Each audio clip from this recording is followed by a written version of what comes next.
Welcome to the Beat Reporter's Inbox on MLB.com, presented by Edward Jones. I'm Brian McTaggart, MLB.com Astros reporter, joined by colleague Allison Footer, who has the questions. So, Allison, what question do we have first? Okay, Brian. Let's do this. From Steve, as well as the Astros are playing now, do you think they'll still be looking for someone at the trade deadline? If so, what position? Well, Steve, I certainly think the Astros will look for some pitching at the trade deadline. I mean, yeah, the Astros are 29-12, best record in Major League Baseball, have an 8-game lead in the division, but you can never have enough pitching. And also, when you're this close and you have this kind of window as the Astros do, they know this is their window to contend. That I think you got to go for it. So, just like every team, they could use another starting pitcher, maybe some relief help on the bullpen. But I certainly think they're going to be in the market for a starter. We've all heard the names that are out there. They have the minor league players to make such a deal. So, if they can make an impact deal at the trade deadline for a starter, set them up very nicely for the second half and into October, I think they certainly will be aggressive. Next question is from Dylan. What do you see the Astros, from Alan. How would you rank the top 5 teams in Astros history? Oh, wow.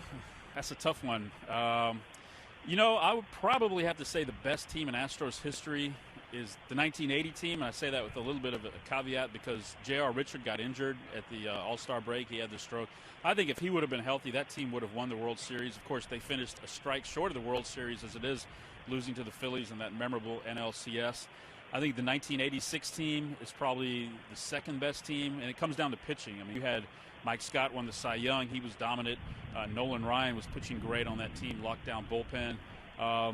From there, I'd probably go to the 2005 team, the Astros' only World Series team to date. And again, I would start with pitching. Pettit, Oswalt, Clemens, Lidge at the back end of the bullpen, one of the most dominant pitching staffs the Astros have had.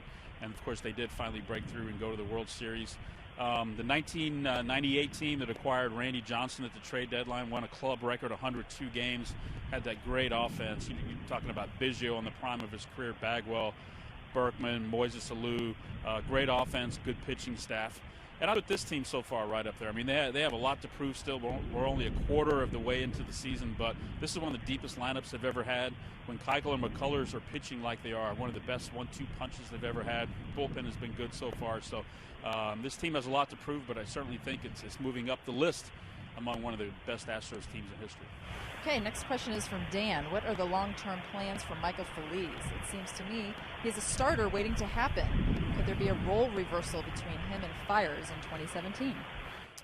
Yeah, Dan, I do think that maybe down the road they do explore Phillies as a starter just because I think when you have the kind of stuff he does that is very intriguing if he can pitch 6 or 7 innings and make some starts. But right now they love him in the bullpen with his stuff. He can come in late in games in non-leverage situations, even throwing 97, 98 miles an hour. When he was really rolling a couple of years ago, he could pitch multiple innings. Kind of like Chris Davinsky. He's such a valuable weapon right now as relief pitcher. I don't think they want to make a move right now to put him in the rotation. Plus, he's not built up. I mean, he would have to go somewhere and build up to 4 or 5 innings. He's not there yet. So as of right now, I think if they had a hole in the rotation, probably not Phillies right away. Maybe they explore him as a starter down the road, but not right now. Next question is from Mark. When will we see Kyle Tucker with the Astros? Bring him up. Tags. Bring him up. Bring him up tomorrow and start him. So, no, he's having a great year. There's no doubt at Class A ball, putting up great numbers, opening a lot of eyes. I mean, he was a high draft pick, so this is certainly what they expected out of Kyle Tucker. But it's going to be a progression. I certainly think we'll see him at Double-A at some point this year, and I don't think anything beyond that. Maybe next year he starts at Double-A in Triple-A. I know people are like, bring Kyle Tucker up right now, bring up Derek Fisher from Triple-A. But why would you mess with this offense right now? Where would an outfielder play in this outfield? You have Reddick, when you have George Springer, you have Beltran playing some outfield, Marisnik, who hit 2 home runs the other day, Aoki. Very tough outfield to crack, and you're not going to bring one of these guys up to sit on the bench and be a part-time player. If they're going to come up, they're going to be a starter. So their time's going to come, but it's not going to be this year. This is from Frank. These guys are awesome. What do you think the additions of vets to the team this year has meant to the success of the team? That's been a big part of it, Frank. I mean, they had this young core, and we all talked about it. We've written about it for years, and that's what they were missing were the veteran ingredients. They didn't have guys like the Rangers had, for example, like Adrian Beltre. They didn't have that guy. Now they do. Carlos Beltran has been a huge influence in that clubhouse. Josh Reddick has been a huge influence in different ways. They're 2 different guys. but also Brian McCann. You're talking about a guy who's caught more games than almost anybody in the game at this point. Not only what he's doing in the clubhouse, but the way he handles that pitching staff. And he's been very key for the development of Lance McCullers this year, I think.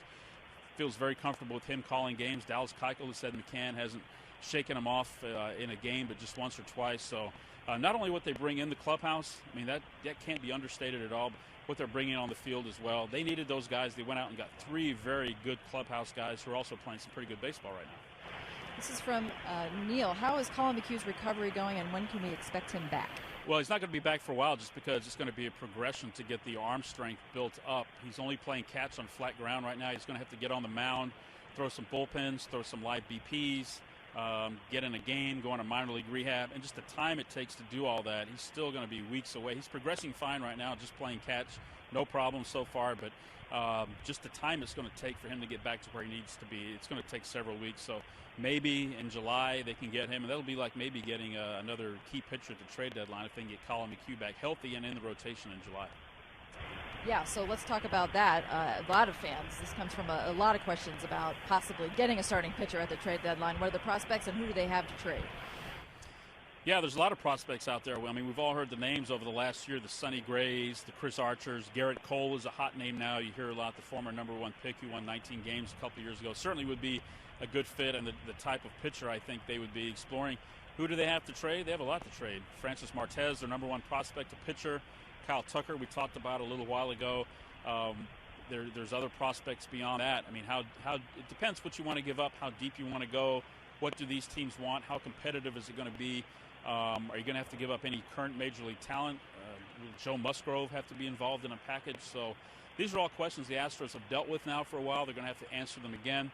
But if they're going to get an impact starting pitcher, whether it's Archer or Garrett Cole or whomever, it's going to come at a cost, and the cost of it's going to make Astros fans groan a little bit. But their windows right now, they need to compete now. They feel they have a shot to go to the World Series, and if you can add another quality arm like one of those two, you almost have to do it. Okay, this comes from Kai. He would like to know what is going to happen with Gregerson. Do you think he will become a trade piece considering his performance this year so far, or does management still have hope for him? No, they're not going to trade Gregerson. I mean, they need all the veteran arms in the bullpen they can get. Yeah, he's had some rough outings, but he's gone through this before, and then Gregerson's the type of guy who could reel off about 2 months here where he has a sub-2 ERA. He had a rough patch last year early in the year and pitched really well. So they're going to need those veteran arms down the stretch, and Gregerson certainly he's a free agent at the end of the year, but they're not going to trade him. They need more pitching, not less. Matt would like to know, what can they do to keep and maintain this record pace? Well, I think they really have to just keep things in perspective and just keep playing. I mean, don't look at the standings. Don't take anything for granted, and I don't think they will. I mean, look, they have an 8-game lead in the division. The Rangers have won, 8 or 9 in a row now, so the Rangers are charging really hard, but they can't gain any ground on the Astros because they're playing so well. I think, number one, they're going to have to stay healthy. If Keuchel and McCullers are healthy and pitching like they're capable of pitching, they're going to score enough runs, I think, to be competitive. So maybe not the pace they're at right now when they're winning, playing 700 baseball. That's really tough to keep up, but they don't have to do that. I mean, they just need to, I think, win 100 games, 95 games. They're going to win the division, but certainly through a quarter of the season, a pretty amazing pace they're on right now, being 29-12. Marky would like to know, will anyone in the AL West catch the Astros? No one will catch them. We have a long way to go, and we saw this a couple of years ago. The Astros had a 7-game lead in early May. The Rangers came from last place to catch them, but this is a different Astros team. I mean, it's a better team, deeper lineup. It's a healthy team. So I thought Seattle would be a team that contends. They're really struggling. Oakland is a team that's not built to contend. Angels have played okay. The Rangers are the one team that I really keep an eye on. But like I said, they've won 8 or 9 in a row, and they can't gain any ground right now just because the Astros are playing so well. But I do think the Astros will win the division, barring some kind of calamity. Jeff would like to know what you think of AJinch and how much impact does he have on what the team is doing right now. AJ's done a great job. If anyone who follows me on Twitter or reads stuff knows that I'm a proponent of AJ and an AJ fan. I know at the end of last year, a lot of fans were like, "Oh, we need to fire AJ," and I mean, it was absolutely ridiculous. The fact that he had that team in contention on the last weekend of the season with all the problems they had with Keuchel and McCullers being down, I think, was a testament to him. I think what makes him so great for this team is that he sets a good tone. It's very even-keeled in there. Every day it's very businesslike. Yeah, the guys have fun. They have Club Astros a couple of years ago. They have the belts. They hang out. And that's all well and good. But when they step on the field, AJ demands their best. He's professional with them. He communicates with them. He lets them know what he expects out of them, where they stand. And they like playing for him. And he's done a pretty good job on field as well. He's got a great team to work with. He's great with the media, which we all like. So I think all in all, AJ's done a very fine job. Brian would like to know, whatever happened to AJ Reed?